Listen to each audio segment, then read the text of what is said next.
Assalamualaikum warahmatullahi wabarakatuh, and hi everyone. In this section, I will explain the methodology used in this project, which is flat accessibility mapping of Selangor using random forest.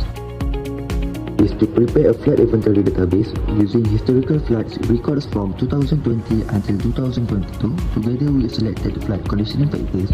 A balanced dataset was created consisting of 160 sample points, including 80 verified flood points and 80 non-flood points.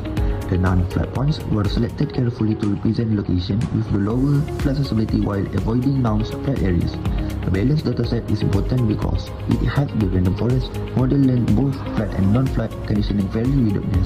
The 5 conditioning factors selected for the study are elevation, slope, rainfall, distance to river, and drainage density. These factors were chosen because they have significant influence on flood occurrence. For example, lower elevation areas usually experience higher flood risk, while areas closer to rivers are more likely to be affected by river overflow. Similarly, drainage density and rainfall influence how water flows and accumulates across the landscapes. After creating the flood points, the locations were verified by comparing them with the Selangor boundary and the base map. Any accurate or duplicate points were removed to improve data quality. The point layer was then projected into the Kertau RSO Malaya coordinate system, which uses meter units. This coordinate system is suitable for calculating distance, areas, and spatial analysis accurately. The Selangor boundary was added and used as the study area. It also acts as the processing mask, so that all spatial analysis were limited only to the state of Selangor. After that, the conditioning factors were prepared one by one. For elevation, the digital elevation model PM was clipped using the Selangor boundary, so only elevation data within the study area remained. For slope, the surface parameter tools was applied to generate the slope raster from the DM. Slope represents the steepness of the terrain, which affects how quickly water flows during heavy rainfall.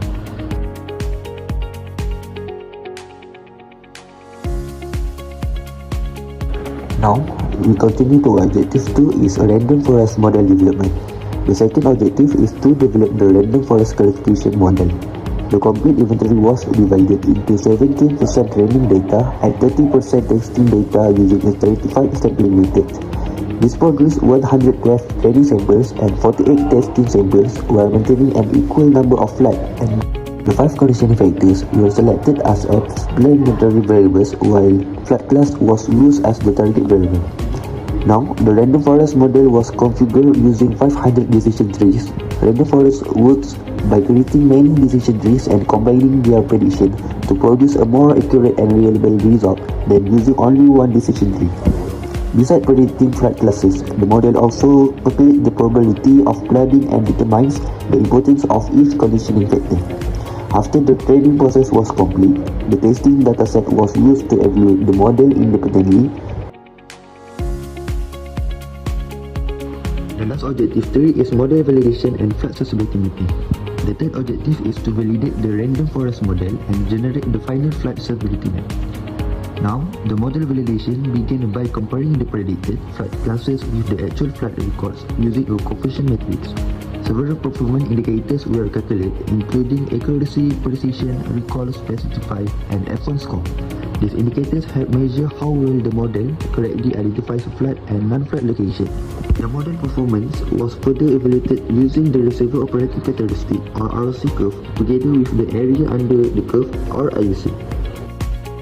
The conditioning probability values generated by random forests were used because they provide a more variable validation of model performance.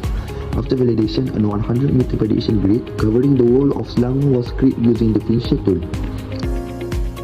The three random forest model then predicted the flood probability for every grid point across the state. These predicted probability points were converted into a continuous listing using the points to raster tool. The raster values range from 0 to 1, where higher values indicated greater flood accessibility.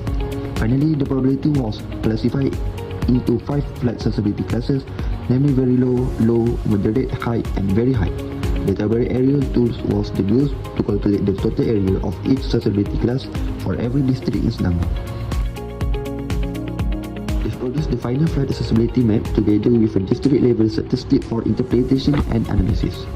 In conclusion, this methodology integrates various techniques and the random forest machine learning algorithm to identify flood-prone areas across Selangor. The workflow starts from data collection and preparation, followed by machine learning model development, and finally model validation and flood accessibility mapping.